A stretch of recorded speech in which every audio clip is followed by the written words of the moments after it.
Hey guys, I'm here to talk to you about the pros and cons of online training versus training at home. So now that everything's starting to open back up, you might be wondering, should I head back to the gym or should I just continue with my at-home routine?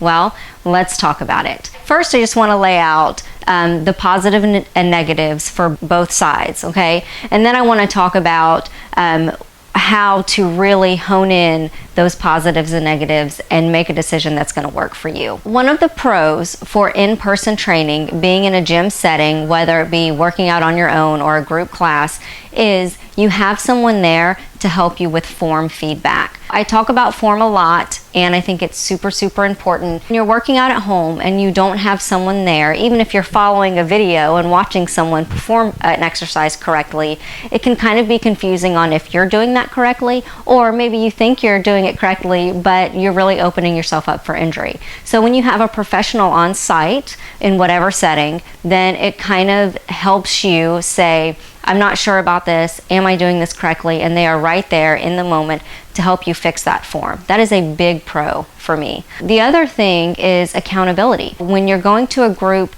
class or you are scheduled and have paid for personal training, you absolutely have someone who's made a time commitment to you, and you're more likely to show up and be there. Not only are you more likely to show up, but you're more likely to work harder. It's just natural, even if you're not competitive per se. If you have someone there who is pushing you or even just watching you, you're going to work a little harder than you would when you're by yourself. Some of the pros for online training is the time flexibility factor. So if you don't have a long commute to the gym, you still have to consider, when am I going to go? Am I going to have to shower? How long is my drive? What do I have to pack? So if you're going to shower there, you're going to have to bring toiletries, a change of clothes, and all of that. There's a lot more planning involved for me if I'm going to go to the gym versus having everything ready at home. One of the pros for in-person training is having your equipment right there. Most people do not have a whole space dedicated for a gym. If you do, that is so amazing, but most of us have to pack up our equipment and then bring it back out. The other thing about having home equipment is you probably don't have all of the things that a gym would offer. You have more options, which means you're able to switch up your workouts a little bit. You won't get bored, and it kind of helps you cross-train and not open yourself up for repetitive use injuries. So again, some people out there might have a whole gym set up at their house. That's great. Most of you don't. That's something to consider whenever you are deciding where you should work out. Now let's talk about questions to ask yourself whenever you make your decision. First of all, if you're going to work out at home, are you disciplined enough to make a schedule and stick to it? Guys, don't take that the wrong way. Most people have a hard time putting everything else aside and focusing on themselves. It's so common. There's a whole self-care movement out there about it, right? It's not so much discipline as you feel guilty and you feel like there's other things that need to be done. But are you able to stick some time aside while you're at home to work out? Can you discuss a plan with your whole house and say, this time is important? So you need to be able to set that standard of precedence for your workout time. Sometimes that might mean you make arrangements for kids. Inevitably, if I'm working out, my kids are hungry, tired, need to change their clothes, they will come up with any excuse to come interrupt me. It's important that you have things in place for those interruptions because they're gonna happen, right? For me, it means setting the kids down right before I work out and say, I'm gonna go work out. If you are hungry, this is what you do. If you're thirsty, this is what you do.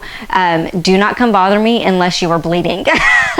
It's kind of one of those things that I have set a standard of precedence for my workout. Now, yes, I absolutely still sometimes get interrupted, but it's not as much. Setting that standard of precedence, can you do that at home? Can you make that happen for yourself? The other thing that gets us, we've all been working from home for so long, it's so easy when you go to work out, you think about all the things that you didn't do while you were sitting at your desk. Are you able to get your work settled, to a point where maybe you're not completely done, but you're comfortable walking away from it, and you can really focus on your workout and put that out of your mind for the time being. So that's a big one. The other thing is, can you mentally push yourself during your workout?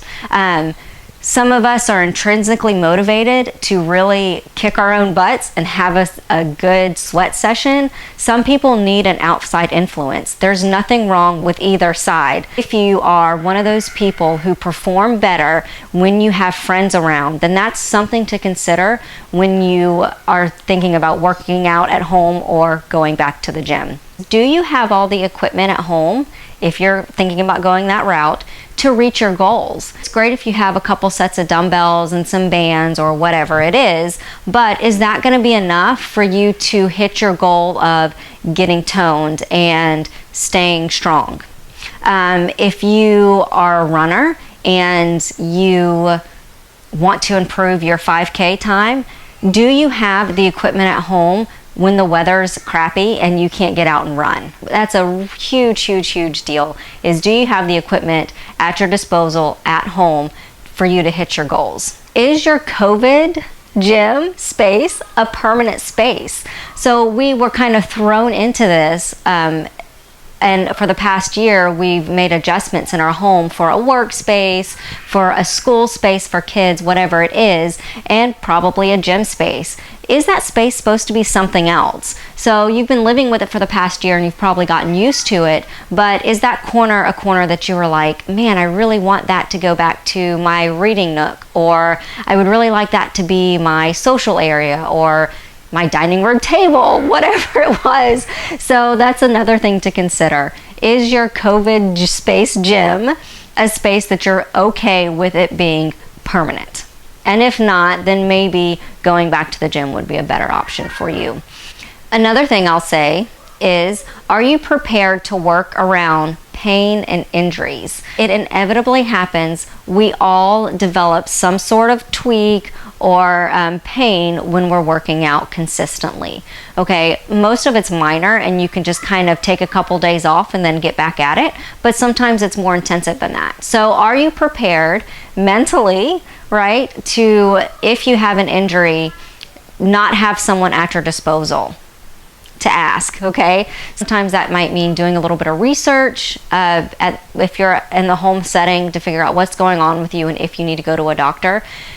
One of the pros for being in a gym space is, if you have those situations arise, you have professionals there to say, what do you think about this? Do you think I can just rest, or do you think I need to see a doctor? Always go see a doctor if you're unsure, but sometimes just having a trainer or a therapist there to give you some information that will help you make your decision is worth it. Last thing I will say, be honest with all of these things. Be honest with yourself, okay? Is your COVID gym, is your home gym space something you're fine with being a permanent space and living with every day? Can you hold yourself accountable for keeping consistent workouts and pushing yourself past its comfort zone? Can you buy, or do you have all of the equipment you need to reach your goals? Okay, all of those things to consider. Be brutally honest with yourself, maybe even make a list and kind of decide, can I continue staying at home, or should I go ahead and head to a gym setting? Hopefully this has helped you make a decision and give you a little bit of information.